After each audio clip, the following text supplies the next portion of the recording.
Hey everybody, welcome back to Tech Odyssey. So today I'm here with my follow-up review on the iPhone 12, the very first iPhone device that is this small. It doesn't have the Touch ID button on it. So you've got an all-screen phone here, 5.4-inch display, minus the area that's cut out for the notch for Face ID, just like all of the other Big Brother phones.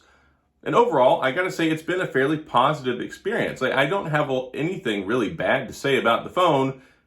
It's just not for me. And the reason is I think the screen is just a little on the too small side. But if you want a phone with a screen this size, then you're really going to enjoy it. And we're going to talk about the iPhone 12 mini. But before we get into all this, I do want to say if this is your first time stopping by the channel, I appreciate you being here. If you enjoy the video, please hit the like and the subscribe button and the little notification bell if you want updates when new videos come out. Let's talk about the iPhone 12 mini.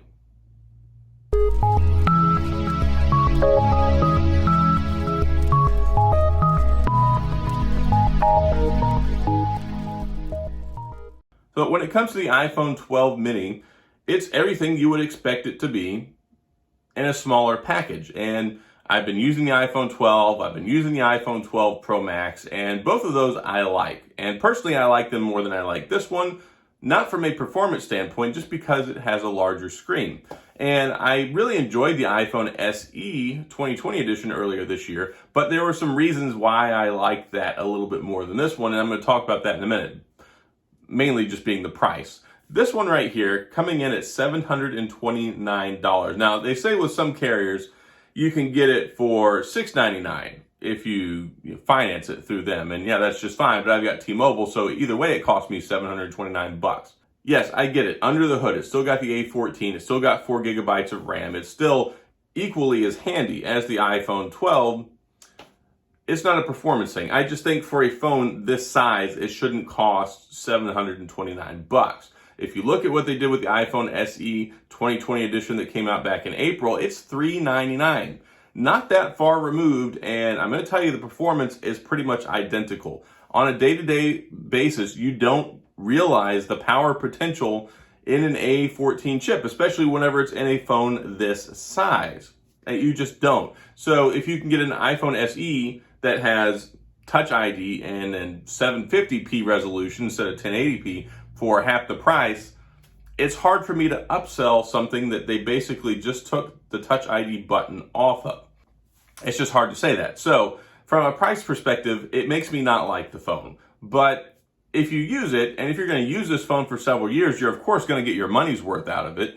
It's something you're probably going to enjoy. Now, some of the things that they have improved with this phone over the iPhone SE, and they're not really competing against each other, but those are really the only two small phone options. So if you don't want a Touch ID button and you want a slightly larger screen, then this may be what you want to go with. And of course, they have trade-in options and all that good stuff too. But 5.4-inch display. Still got the same baseline 625 nits of brightness that the iPhone 12 does. So this is everything the iPhone 12 is, just the mini version of the phone. Still got the two 12-megapixel cameras on the back. I do miss the telephoto lens. I gotta tell you, I do enjoy that with the iPhone 12 Pro and Pro Max, but you gotta spend a lot more money to get that. Is it really worth the extra $400 to pick up an iPhone 12 Pro Max just for that extra camera?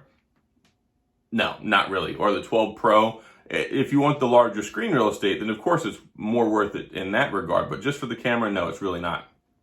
It has the same 12-megapixel camera on the front. It has the same video recording capabilities essentially as the 12 and the 12 Pro. You've got the 60 frames per second 4K on the front and on the back. That is really remarkable in a phone this size. I'm recording this right now with my iPhone 12 Pro Max with no microphone hooked up, just using the phone itself. I made a tweet the other day about how, look, you can just pick up one of these phones and record with it. You don't need to have a fancy microphone. You don't need to have a fancy camera. Yes, I get it. This is fancy. It's expensive, but it's a smartphone. A lot of people think they need a standalone, expensive camera and all this hardware to be able to make videos. You don't. It is very capable, very handy, and this right here does essentially the same thing. So if you like having a small versatile phone, this one actually works better with the gimbals too. Like if you want to get a DJI gimbal, image stable, if you want to get some sort of stabilizer, you can do it with this, whereas you can't really do it with the Pro Max because it's so big and so heavy. So it's even more versatile in some ways than the larger phones. Battery life on this. So it's got a 2,227 or 2227 milliamp battery on it. That's actually about 400 milliamps improved over the SE. How does it work out in real life though? Well, I tested this out. I used it for a couple of days on Wi-Fi. I popped my SIM card in it. I tested it for a full 24 hours, and you can get about 6 hours screen on time on this. I was very impressed with that. I was kind of expecting probably still about the 5-hour price range. The iPhone SE 2020 would get me about 5 hours with about 10-15% battery left. This one will get you about 6. So I think that that's a win-win. It's only got a 600 milliamp battery, smaller than what you're getting in the iPhone 12. So there's not a lot of trade-off there, and that's a 6.1 inch screen versus a 5.4. I think it's balanced well. Like people are like, oh, it's got a small battery. Well, of course, dude, it's got a small battery. It's a small phone.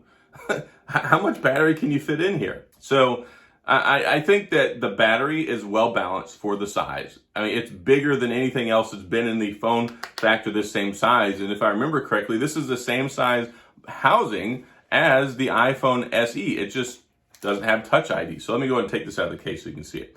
This is the product red edition.